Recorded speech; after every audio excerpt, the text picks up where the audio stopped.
Comme nous avons déjà allumé la torche de Prajna pour éclairer le monde et éclairer la vie, pourquoi aurions-nous peur de la vie et de la mort?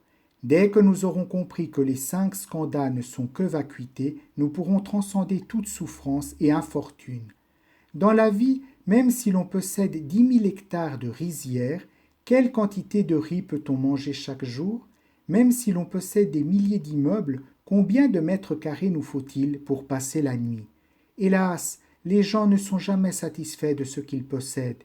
S'ils ont 1000, ils veulent 10 000. S'ils ont 10 000, ils veulent 100 000. Il y a un phénomène bizarre dans le monde. Plus les gens sont pauvres, plus ils veulent pratiquer le dana. Plus ils sont riches, plus ils sont avides. Bien sûr, tout le monde n'est pas ainsi, et c'est heureux. Pourquoi dis-je que les hommes riches sont avides? Parce que plus ils ont, plus ils en veulent. Le président directeur général d'une entreprise percevait un très haut salaire. L'argent affluait tous les jours et il ne pouvait jamais tout dépenser. Mais chaque fois qu'il rentrait chez lui, il se sentait mal à l'aise et tout l'énervait. La télévision, le téléphone. Bien que vivant dans une maison luxueuse, il souffrait comme en enfer. Parfois sa femme et lui se disputaient et leurs enfants trop gâtés avaient perdu toute notion d'obéissance. Nous voyons souvent des gens qui savent gérer le pays, le gouvernement, les entreprises, mais qui sont impuissants quand ils rentrent chez eux, et même si l'on arrive à bien gérer son ménage, il est bien difficile de gérer son cœur. Le cœur est comme un brigand, difficile à apaiser. Le Sutra de Diamant pose aussi la question: comment peut-on apaiser ce cœur? On peut réaliser par là la difficulté de gérer le cœur. Un jour, à un moment où il se sent morose, arrive un ami qui lui demande: tu n'as pas l'air content aujourd'hui. Qu'est-ce qui te tracasse encore? C'est exaspérant, c'est exaspérant. Que se passe-t-il? Il y a un couple qui squatte dans le bas de l'immeuble. Tous les jours, on les entend chanter joyeusement et même danser. Et nous qui sommes millionnaires, il fait si triste et si ennuyeux chez nous. C'est pour cela que tu es malheureux? Tu n'as qu'à leur offrir un peu de tes souffrances. Tu dis qu'on peut offrir les souffrances? Bien sûr. Et comment? Offre-leur 200 000 yuan.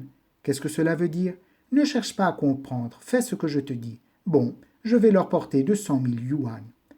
En recevant ces 200 000 yuan, ce couple de pauvres fut terriblement content.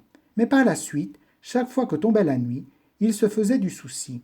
Où allons-nous mettre ces 200 000 yuan? Dans le tiroir? Oh non, le tiroir n'a pas de serrure, on peut nous les voler. Sous le lit? Là aussi on peut nous les voler pendant notre sommeil. Ainsi ils discutaient et réfléchissaient tout au long de leur nuit d'insomnie. Alors d'un seul coup, le mari a vu clair. Quel malheur, nous sommes tombés dans le piège. Quel piège? Le piège que nous tendait le millionnaire. Il nous a repassé ses soucis et afflictions. Avant, nous étions heureux, et depuis qu'il nous a offert ces 200 000 yuan, nous n'arrivons plus à trouver le sommeil. Nous allons lui rendre ces 200 000 yuan de soucis et d'afflictions. Il existe une expression chinoise qui conseille d'être content dans la pauvreté et heureux dans la voie. La pauvreté n'est pas absolument amère, on peut aussi y trouver de la joie. De même, être riche ne signifie pas systématiquement être heureux. Dans la richesse, il y a aussi beaucoup d'amertume. Nos souffrances sont presque toujours liées à nos désirs, nos situations, nos obstinations sentimentales, nos relations mutuelles, notre environnement. Pour bien gérer toutes ces relations, il faut d'abord gérer notre cœur. Il faut se servir du prajna pour contempler la vacuité de tout phénomène et le cœur vrai de tout intérieur. Si nous pouvons vivre en paix dans le cœur vrai de l'équanimité, alors peu nous importeront les fluctuations de la vie, nous serons toujours capables de transcender toute souffrance et infortune.